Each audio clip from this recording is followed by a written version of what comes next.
Hi guys, good morning, welcome back to my Bangla blog channel. I hope তোমাদের আজকে ব্লগটা দেখতে ভালো লাগবে। তো চলো আজকে ব্লগটা স্টার্ট করা যাক। পুরো 1.5 ঘন্টা আগে কারেন্টটা গেছে, মানে মাথাটা জাস্ট আমার চরমে উঠে যায় এই সব টাইমে। মানে কি অবস্থা ভাবো, তার মধ্যে এই শাড়ি পরে স্নান করে মানে যা হোক রেডি হয়ে তো বেরোতে হবে অ্যাটলিস্ট। আর ব্যাসের 1.5 ঘন্টা আগে গেছে, এখনো তার কোনো আতা পাতা নেই, আর আসবেও না, আই ডোন্ট থিঙ্ক কি আসবে। তো আমি এই বেরিয়ে যাই ফালতু, আর ওর জন্য ওয়েট করে লাভ নেই। এখন বাজে 10:35, আমার আপলোড হলো না, কিচ্ছু হলো না, বেকার শুধু টাইমটা নষ্ট হলো। এনিওয়ে, বলা হয়নি যে অ্যাকচুয়ালি কোথায় যাচ্ছি। আমি যাচ্ছি হচ্ছে গ্রামের, মানে শাস্ত্রনগরের বাড়িতে। তো হচ্ছে ও অফিস যাওয়ার পথে কিছু দূর আমাকে ড্রপ করবে, দেন আমি আমার মতন চলে যাবো। 9টা অবধি ঘুমিয়ে উঠলাম, তা আর কি করা যাবে। আর এই 3 দিন ধরে রাত 2টোর সময় শুচ্ছি, 4টের সময় ঘুম ভেঙে যাচ্ছে। সেটা কিন্তু কেউ বলবে না। ওই যে একদিন 9টার সময় ঘুম থেকে উঠলাম, সেটাতে এরই নাম শ্বশুর বাড়ি। এনিওয়ে, যাই হোক, ওসব কথা বাদ দাও। সেখানে যখন থাকতে হবে ফালতু আর ওসব বলে লাভ নেই। তো যাব ওই বাড়িতে, সেই জন্য রেডি ফেডি হয়ে গেছি, আর প্রচুর কাচতে বাকি আছে। ঘাম হচ্ছে আর রাগ করছে, দেখ কেমন লাগে। তার উপরে জল নেই, তো ভালো করে ও স্নানও করতে পারিনি, মানে সব সময় একেবারে ঠিক হয়েছে, আচ্ছা হয়েছে, এবার যদি একটু জ্ঞান হয়। যাই হোক, তো মানে ওই কালকের শাড়িটাই পরে নিয়েছি, কারণ আর ইচ্ছা করছে না, আর মানে কাচতে হবে তোমার। এগুলো সব ফেলো ওখানটায়, বারবার ক্যামেরাতে আসছে। যাই হোক, হ্যাঁ তুমি বন্ধ করতে থাকো। এমনি সানলাইট ক্লোজ হয়ে যাবে, সাতারি না মানে এমনি এই অবস্থা, তার মধ্যে এইসব করছে পড়ে পড়ে। এনিওয়ে, কি একটা বলছি সেটাই আমার ভুলিয়ে দিয়েছে। আমি এখন বেরোচ্ছি। আমি ব্লগটা স্টার্ট করেছিলাম সকাল 10:30টায়, আর ব্লগটা এন্ড করছি রাত 10:30টায়। মাঝখানে মানে অলমোস্ট বলা যায় না, হ্যাঁ পুরোপুরি 12 আওয়ার্স আমি কি করলাম কি না করলাম আমি কিছুই শেয়ার করতে পারিনি তোমাদের সাথে। আমি জাস্ট এটুকু জানিয়েছিলাম তোমাদেরকে যে আমি বাড়ি যাচ্ছি, মানে শাস্ত্রনগরের বাড়ি যাচ্ছি। তো গিয়েছিলাম, গিয়ে তারপরে সারাদিন ওই যেমন আমরা কাটাই, তোমরা 2-4টে ব্লগে দেখেইছো। সবাই ছিল না, দাদা ভাইরা ছোটদি ভাইরা সব বেড়াতে গেছে, ওরা আজকে রাত্রে ঢুকবে। তো যাই হোক, তো মোটামুটি সবাই ছিল।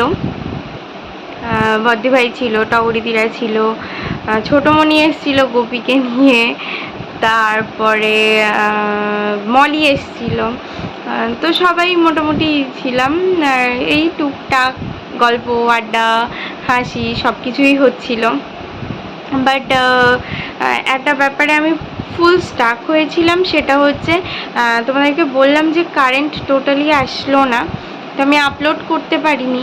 আর ওই ব্যাপারটা না আমার ভীষণ ইরিটেট করে, মানে আর তাছাড়া এই কয়েকদিন ধরে তো দেখতেই পাচ্ছ, মানে এত আপস অ্যান্ড ডাউনস চলছে। আমি সবটা কিছুই শেয়ার করিনি তোমাদের সাথে একদম, মানে তোমরা কিছু জানোই না সেই স্যাটারডে থেকে কি চলছে। তার মধ্যে জাস্ট ওই ব্লগগুলো সব, মানে হ্যাপি ব্লগগুলো দেখতে পাচ্ছ। বাট কি বলবো, অ্যাট সাম পয়েন্ট আমার ইচ্ছা করেই না যে আমি কিছু করি, বা সেই সিচুয়েশানটা থাকে না, সেই ব্যাপারটা থাকে না। তো আজকে এমনই একটা দিন ছিল যখন আমি মানে হয়তো কোথাও 1% চাইছিলাম যে হ্যাঁ আমি এটা করি, বাট বাকি 99% আমি পাচ্ছিলাম না, তাই আমি সত্যিই করে উঠতে পারিনি। আদারওয়াইজ আমি করতামই, ইউ নো দ্যাট। বাবান কতটা কি করেছে আই হ্যাভ নো আইডিয়া, কারণ আজকে ওর এতটা প্রেশার ছিল যে ও বাড়িতে পর্যন্ত যেতে পারিনি। মানে সারাদিন তো খাইও নি, ইনফ্যাক্ট এতটাই প্রেশার ছিল। এখন জাস্ট গেছে সবাই ডিনার করতে, আমার করা হয়ে গেছে খানিকক্ষণ আগে। তারপরে বাড়ি আসলাম, তখন কটা বাজে, 6:10-15 হয়ে গেছে। আর আমি তারপরে যদি পড়াতে যেতাম তো মানে পড়াতেই আমি পৌঁছাতাম মেবি মানে 6:30টায় পৌঁছাতে পারতাম না, 35-40 6টা হয়েই যেত। তারপরে আবার এতটা রাস্তা ফিরতাম, মানে এটা জাস্ট আর পসিবল ছিল না। তো আমি আজকে পড়াতেও যাইনি, আমি বাড়ি আসলাম, এসে ওই বাড়ি থেকে সব মানে খাবার দাবার মানে ভাত তরকারি সব নিয়েই চলে এসেছিলাম। রাত্রে আর কিছু রান্না করিনি, বাট হ্যাঁ ওইগুলো সমস্ত মানে সব ফুটিয়ে টুটিয়ে ঠিকঠাক করে রাখার ছিল, তো সেগুলো করে বাদ বাকি এই দিকে তো জানো প্রচুর জামা কাপড় ছিল, এগুলো সব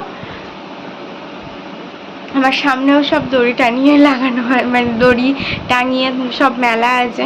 তো যাই হোক জামা কাপড়গুলো সমস্ত কাচলাম, তারপরে ভালো করে স্নান করলাম। সকালে জলও ছিল না, মানে অনেকটা ছিল না আর কি, তো 2-4 মগ জাস্ট মাথার মধ্যে ঢেলে দিয়েই চলে গেছি। তো এই সব করে সমস্ত ওই খাবার দাবার গরম টরম করে সমস্ত কেচে কুচে আমি এসে চুপচাপ বসেছিলাম একা একা, একদম লাইটটা ডিম করে দিয়ে বেশ অনেকক্ষণ বলতে আমার সব কিছু হয়ে গেছে। তখন কটা বাজে, ওই 7টা বাজে, 7:05-10 হয়তো হতে পারে। তো তারপর থেকে মোটামুটি 8:45 পর্যন্ত চুপচাপ বসেছিলাম, কিছু ভালোই লাগছিল না। ফাইনালি উঠে গিয়ে এই ডিনার করে তারপরে আমি ঘরে এসে চেঞ্জ ফেঞ্জ করে বসেছি। মানে এই হচ্ছে আপাতত সারাদিন কেটেছে। তো যাই হোক, সেটা আমি জাস্ট একটা সেন্টেন্সেই বলে দিলাম, তোমাদেরকে আর দেখাতে পারলাম না, ইটস মাই ব্যাড। বাট হ্যাঁ, হোপফুলি কাল থেকে আবার নিজের লাইফের ছন্দে ফিরতে পারবো। But yes, I actually need time in this moment, but it's okay, I will try harder, I will try my best. তো এখন আবার মানে স্নান করতে হবে, কি মারাত্মক গরম পড়েছে, মানে কি বলবো, এই 4-5 দিন ধরে তো কন্টিনিউ 4-5 বার করে স্নান করতে হচ্ছে, নইলে তো মানে পাগল লাগছে নিজেকে একদম। মানে এই মানে 7 সন্ধ্যের পরে পুরো একদম ভালো করে মানে শাওয়ার টাওয়ার নিলাম, কতক্ষণ দাঁড়িয়ে। সে যে ভাইও নক করছে, বলছে হলো এবার আমি তো যাব। তো যাই হোক অনেকক্ষণ ধরে একটু শাওয়ার নিলাম, বাট এখন আবার স্নান করতেই হবে। জামা কাপড়গুলো ছাদে দিয়ে এসেছিলাম, যেহেতু কমফোর্ট দেওয়া থাকে, তো জলটা তো আমি নেংড়াতে পারি না, ওটা মানে জলটা ঝরানোর জন্য ছাদে ছিল। এই 3-4 ঘন্টা পরে আমি ছাদ থেকে নিয়ে আসলাম, নিয়ে এসে সব মেলে ফেলে দিলাম। আমি কি বলতে কোথায় চলে যাচ্ছি, আমি অ্যাকচুয়ালি কিছু মাথা মুন্ডু খুঁজে পাচ্ছি না, আর আমি খুঁজে পাওয়ার চেষ্টাও করছি না। এখন জাস্ট তাড়াতাড়ি ফ্রেশটা হয়ে এসে শুতে পারলে আমি বাঁচি, ব্যাস, তারপরে আর কিছু জানতে চাই না। Anyway, that's all for the day. I hope তোমাদের আজকে ব্লগটা দেখতে ভালো লেগেছে। যদি কিছু ভালো লেগে থাকে please do like, share and subscribe the purple paradise. আবার দেখা হবে কালকে with a brand new blog. Till then, sorry, tata, bye bye, good night. I've changed for the better this time. I thought I would never be fine.